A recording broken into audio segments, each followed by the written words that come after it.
सभी मुंगेली जिलावासियों को मेरा नमस्कार। आप सब लोगों को मालूम है कि कोरोना को अभी वैश्विक महामारी घोषित किया गया है, तो आप सब लोगों से आग्रह है कि जो स्वास्थ्य विभाग द्वारा जो निर्देश दिए गए हैं उसका आप सब लोग अक्षरशः पालन करेंगे।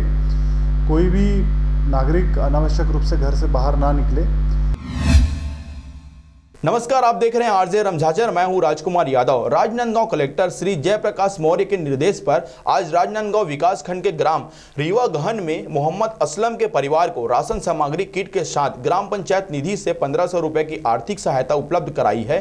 देखिए आप पूरी रिपोर्ट। उल्लेखनीय है कि कलेक्टर श्री मौर्य को कल शाम को ही असलम के परिवार के पास राशन नहीं होने की जानकारी मिली थी। एसडीएम राजनांदगांव मुकेश रावटे ने बताया कि राशन सामग्री देने गए अधिकारियों और कर्मचारियों ने असलम के परिजनों तथा गांव वालों से चर्चा भी की थी। वहां पर सामाजिक बहिष्कार या जातिगत भेदभाव जैसी कोई शिकायत नहीं मिली है। श्री रावते ने बताया कि कर्मचारियों ने रीवा गहन के निवासियों को लॉकडाउन का कड़ाई से पालन करने तथा छत्तीसगढ़ की संस्कृति के अनुरूप सामाजिक सद्भाव को अटूट बनाए रखने की समझाइश दी है। Bureau report RJ रमझाझर।